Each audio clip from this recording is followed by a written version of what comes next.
गुरु ने क्या सुनाया? एक तो ये अड़चन, एक गुरु को हम बुलाते नहीं है। अगर बच्चा 35 स्कूल बदलेगा तो किसकी बात मानेगा?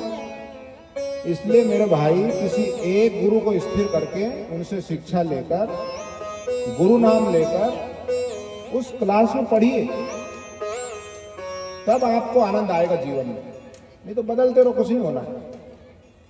अब हम रविदास महाराज की पावन अमृत वाणी पढ़ते हैं। हमारे अनिल जी ने बहुत सुंदर भजन गाया और ये गाते रहेंगे। इनकी गाने की क्षमता 12 घंटे है। शाम को 6 बजे से गवाओ तो वो सुबह तक गाते हैं। ये तो यहाँ 4 घंटे की कथा है। तो प्रश्न नंबर 710 आप भी देख लेना अमृतवाणी में, उससे हम समझ रहे हैं। रविदास जी महाराज बोल रहे हैं, नात कछु न जाना। अभी हमारे साहिब ने बोला ना, नात कछु न जाना, मन माया के हाथ पिता। देखो कितने निर्मल हैं हमारे गुरुदेव। वो परमात्मा से, इस ब्रह्मांड नायक ईश्वर से कह रहे हैं, नाथ कछु न जानो, मन माया के हाथ बिकाऊं, तुम कहियत जगत गुरु स्वामी, हम कहियत कलयुग के कामी। तुम तो मुझे जगत गुरु बोलते हो, लेकिन हम तो कलयुग के कामी। इन पांचों ने मेरा मन बिगाड़ा। 5 कौन? काम, क्रोध, लोभ और मोह। देखो इसका सरल अर्थ आपने बहुत कम लोग समझाते। हमारे अंदर 5 डाकू है, लूटने वाले। कितने डाकू है? 5। संतो घर में झगड़ा भारी, 5 ढोटा एक नारी, न्यारो न्यारो भोजन चाहे, 5 अधिक सवादी, कोई काहू का हटा न माने, आप ही आप मुरादी। संतो घर में झगड़ा भारी। ये रविदास महाराज बोल रहे, नाथ कछु न जानू, मन माया के हाथ बिकाऊं, तुम कहिए जगत गुरु स्वामी, हम कहिए कलयुग के कामी। इन 5 ने मेरा मन बिगाड़ा और पल पल हरि जी से अंतर पा। पल पल हम हरि जी से, परमात्मा से दूर होते जा रहे हैं, दूर दूर। पंच विकारों, जहां देखूं तहां दुख की राशि, अजहु न त्यागी पत्याई निगम भय साखी, गौतम नारी उमापति स्वामी, शीश धरनी सहज भग गामी। ये अमृतवाणी कह रही है। इन दूतों ने खल बुध कर मारियो, बड़ो निलाज अजहू नहीं हारियो। कहे रविदास किसकी शरण लीजे, सतनाम शरण तू सदगुरु की लीजे। किसकी शरण लेना? सतनाम, तू सदगुरु की शरण लीजिए। ये उपाय बताया आप लोगों को, लेकिन हम ग्रंथ पढ़ते ही नहीं।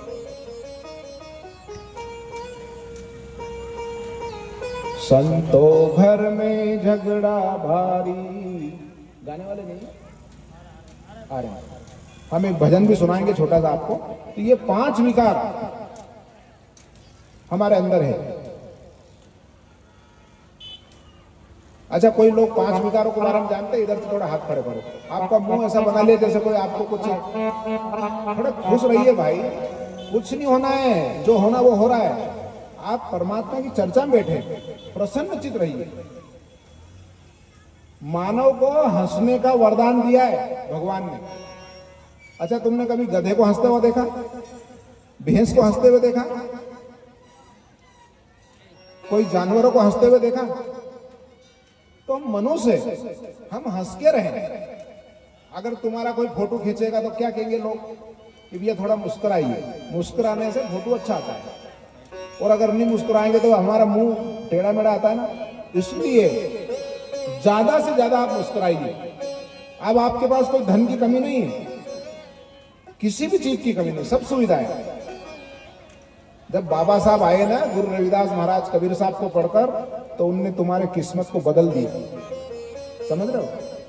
इसलिए बाबा साहब की बलिहारी मानना चाहिए। सारे किस्मत हमारे बदल गए, सब सुविधा है, घर में नल है, टंकी से पानी आता है, भोजन अच्छा बना रहे हैं, खा रहे हैं।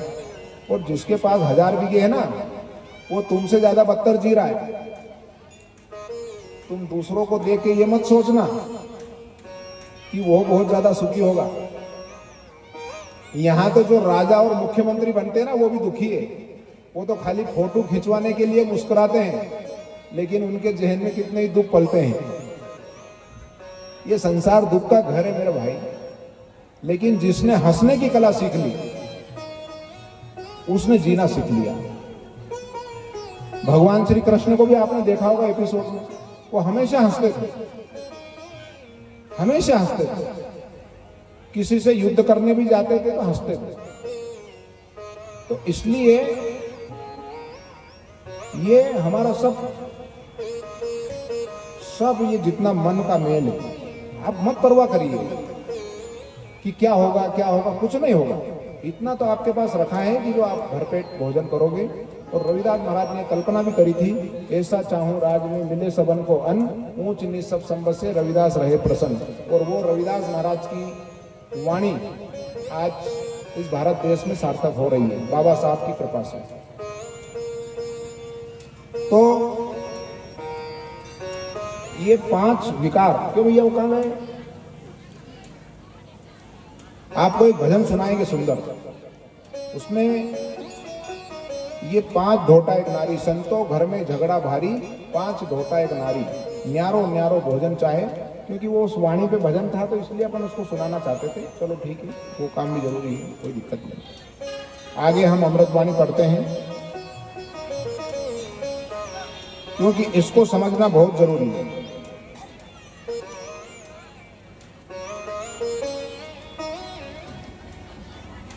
अब देखो रविदास महाराज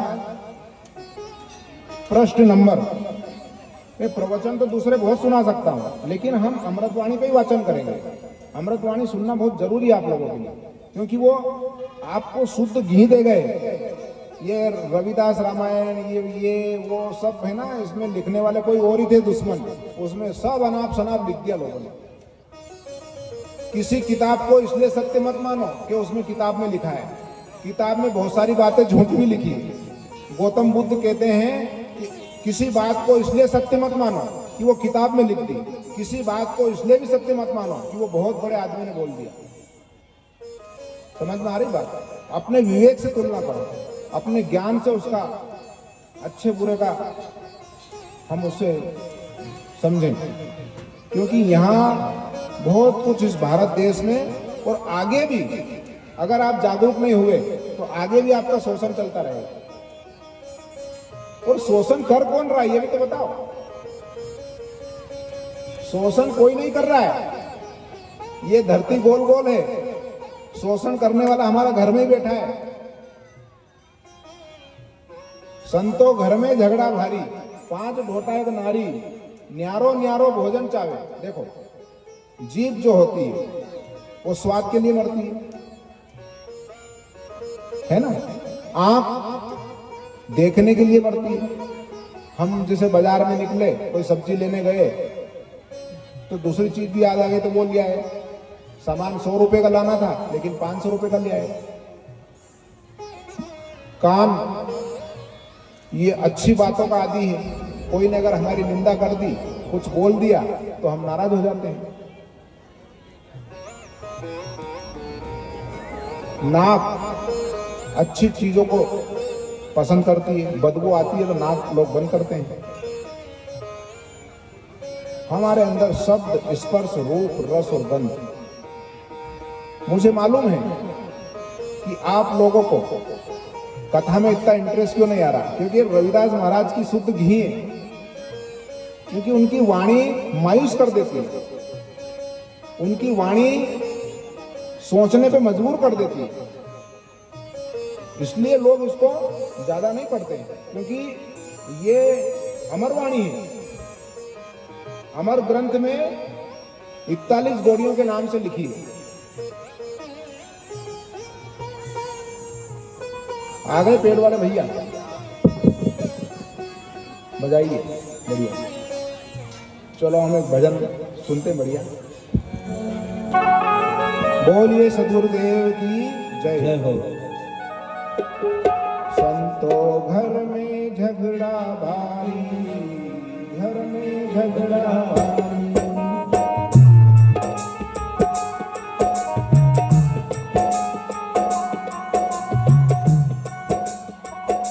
संतो घर में झगड़ा भारी, संतो घर में झगड़ा भारी। 5 ढोटा एक नारी, 5 ढोटा एक नारी,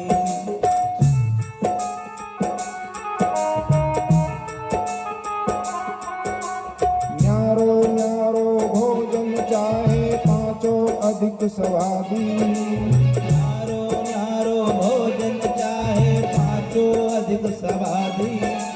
कोई काहू का हटा न माने आप ही आप मुरादी। संतो घर में झगड़ा भारी संतो घर में झगड़ा भारी।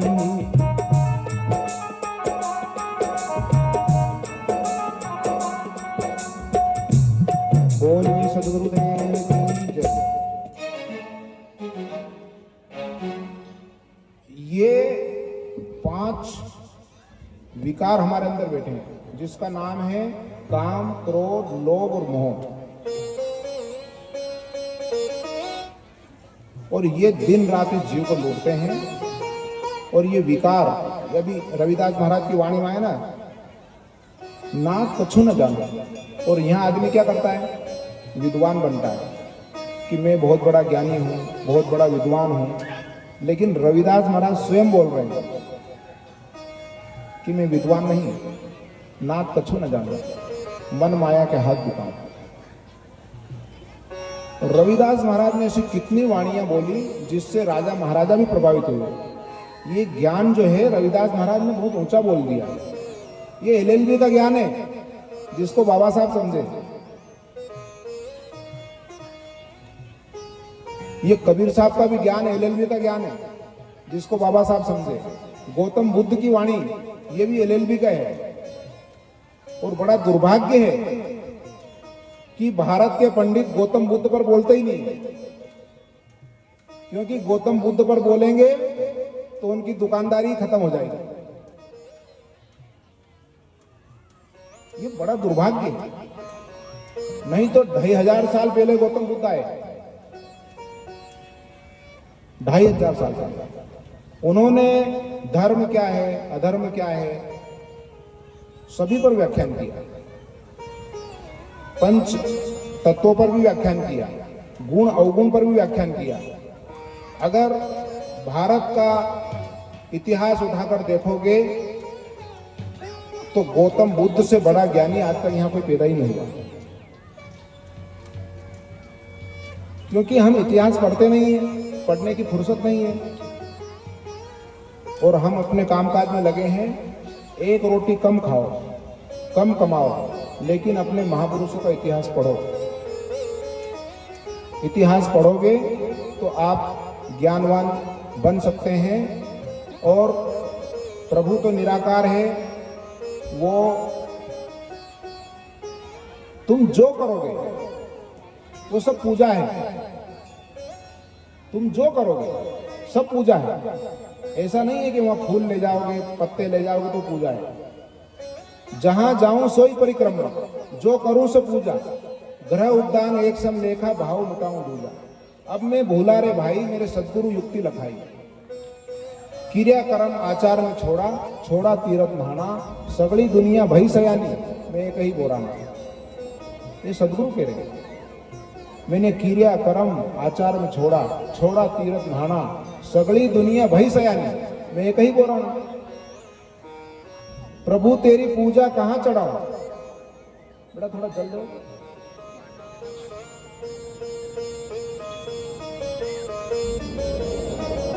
दूसरा संगीत भी निकल रहा है, दूसरा संगीत भी निकल रहा है।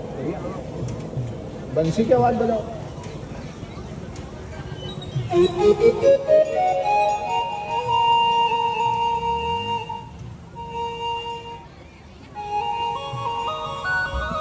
देखो रविदास महाराज क्या करें।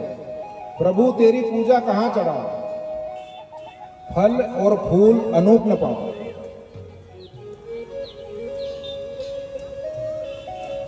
ये भूल है। रविदास महाराज करे इसकी जरूरत नहीं है भगवान को। थन हरू दूध बछरे झूठा रहे। जो थन का दूध है ना, वो गाय ने झूठा कर दिया। फूल भंवर, ये फूल है, इसको भंवर ने झूठा कर दिया। फूल भंवर जल मीन बिगाड़े, मले गिरियो वेदियो भुजंगा। विष अमृत दो एक ही संगा। पूजा अर्चना न जानो तेरी, कहे रविदास कौन गति। स्वयं परमात्मा से पूछ रहे हैं, ना मैं तेरी पूजा जानता हूं और ना मैं तेरी पद्धति जानता हूं, पूजा अर्चना न जानो तेरी, कहे रविदास कौन गति मोरी। तो अमृतवाणी पर प्रवचन करना लोगों के लिए बहुत मुश्किल है, इसलिए हम जो आज तक कोई नहीं कर पाया, हम वो करने का प्रयास कर रहे हैं कि ज़्यादा से ज़्यादा। अब नहीं तो मैं तो कथा तो आपको ऐसी सुना दूंगा कि भैया वो रविदास जी महाराज ने शंख बजा दिया था, पंडित लोग उनका विरोध करने चले गए थे कि भैया ये ऊंचे कुल की बस्ती तो इधर है, ये इधर तो नीचे कुल की बस्ती है, ये शंख की आवाज आई कहां से। तो चले गए लोग उस मोहल्ले में, ये शंख की आवाज कहां से आई। लेकिन वो निर्भय संत थे, वो तो अपने मस्ती में मस्त थे, मस्त मौला थे।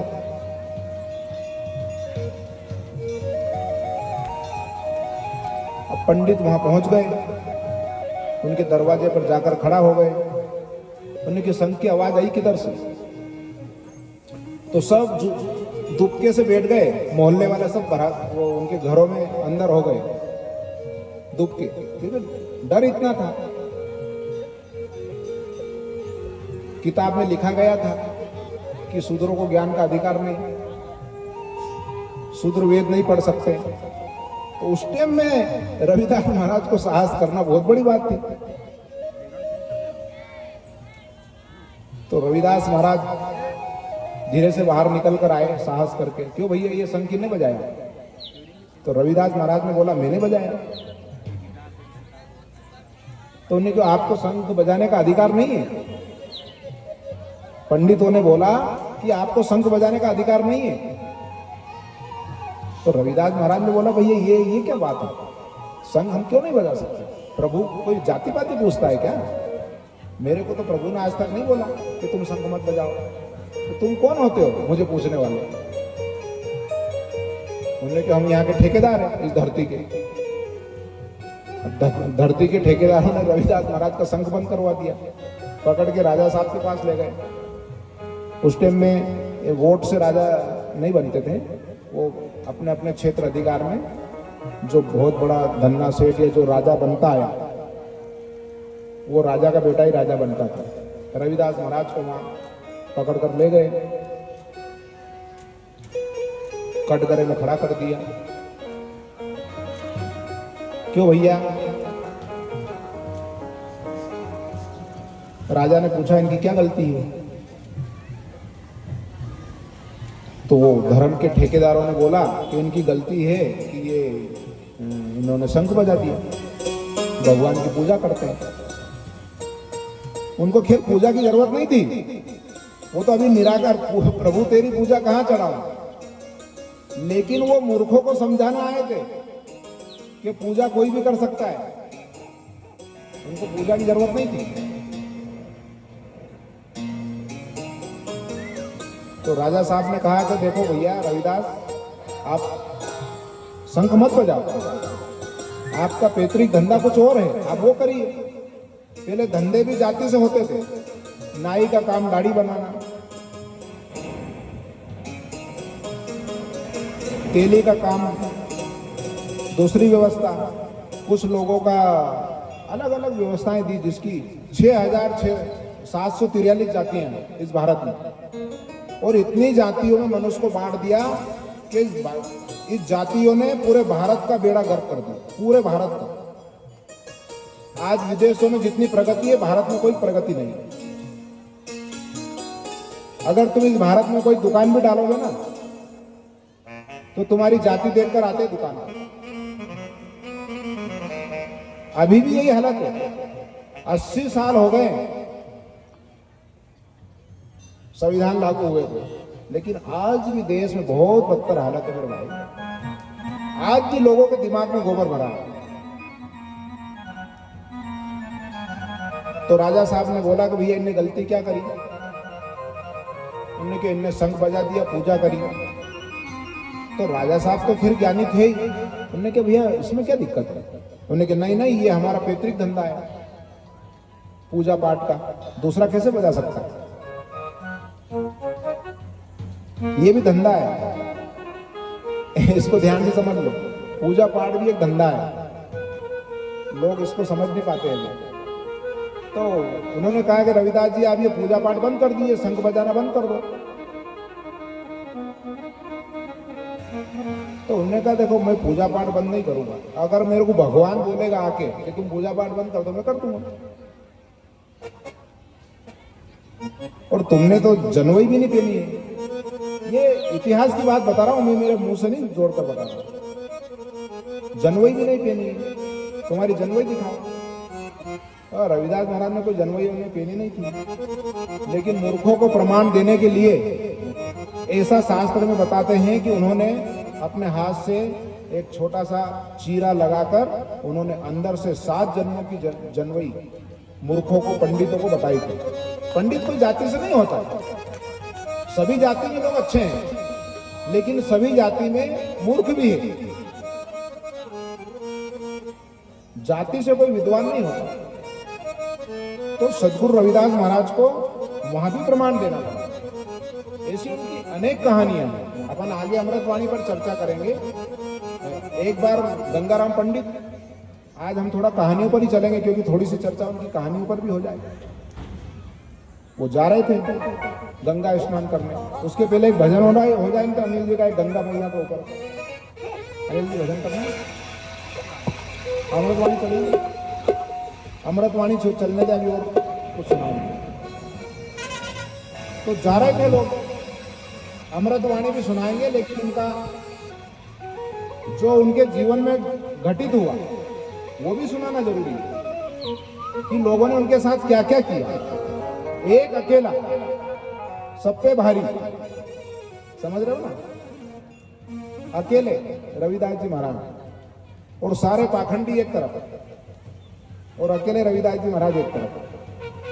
तो तुम्हारे लिए उन्होंने क्या संघर्ष किया तुम भूल ही गए ना उनको।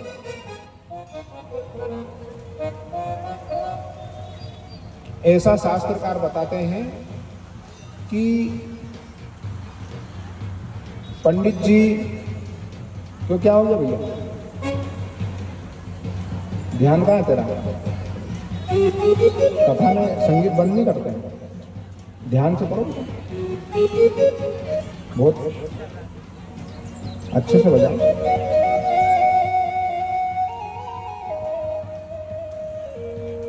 पंडित जी जा रहे थे और रविदास महाराज रास्ते में मिल गए। तो पंडितों ने बोला कि भैया क्या तुम गंगा स्नान करने चलोगे क्या?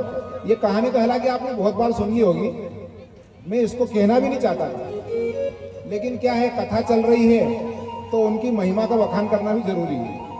हर साल आप लोग सुनते हैं, आप लोगों को याद भी है, ऐसा नहीं कि मैं आपको पहली बार बता रहा हूं। तो पंडितों ने पूछा तो रविदास जी महाराज अपना काम कर रहे थे। श्रम को ईश्वर जान के जो पूजे दिन रैन, रविदास तीन संसार में सदा भयो सुख चैन। जो श्रम को, अपने काम को जो भक्ति मानकर करता है उसके जीवन में सुख चैन होता है, ऐसा रविदास महाराज की वाणी है। तो उन्होंने बोला कि भैया तुम गंगा में नहाने जा रहे हो तो तुम एक काम करो, मेरी एक दमड़ी आप गंगा मैया को दे देना, और गंगा मैया को जब देना जब वो आपसे हाथ निकाल कर ले, नहीं तो भैया ये मेरा बहुत मेहनत से कमाया हुआ धन है, इसको तुम पानी में मत फेंक देना, अगर गंगा मैया हाथ निकाले तो देना। तो पंडितों को बड़ा आश्चर्य हुआ कि गंगा मैया कोई हाथ निकालती है क्या? ऐसा भी होता है क्या? नहीं होता है, क्योंकि जहां श्रद्धा होती है, जहां परमात्मा पर विश्वास होता है, वहां पर असंभव कुछ नहीं होता, सब कुछ संभव होता है। पंडितों ने बड़ा उस दमड़ी को ऐसे दूर रखवा दिया, उसमें पानी डाला और उन्होंने कहा भैया ये दमड़ी भी अछूत हो गई। देखो ये छुआछूत की परंपरा अनादिकाल से नहीं, छुआछूत की परंपरा को लोगों ने डाला है, लोगों का षड्यंत्र करने के लिए। छुआछूत और न कोई जाति पाति है, कुछ भी नहीं है, जाति पाति प्राकृतिक नहीं है, लेकिन गलती उन लोगों की भी नहीं है जो जाति बनाकर चले गए। तुम लोगों ने भी तो अपने आप को जाति मान लिया। तुम अपने आप को कहाँ मान रहे हो कि मैं तो शुद्ध चेतन आत्मा हूं, मैं परमात्मा का अंश हूं। रामायण में लिखा है, ईश्वर अंश जीव अविनाशी, चेतन अमल सहज सुख राशि। ईश्वर का अंश अविनाशी है,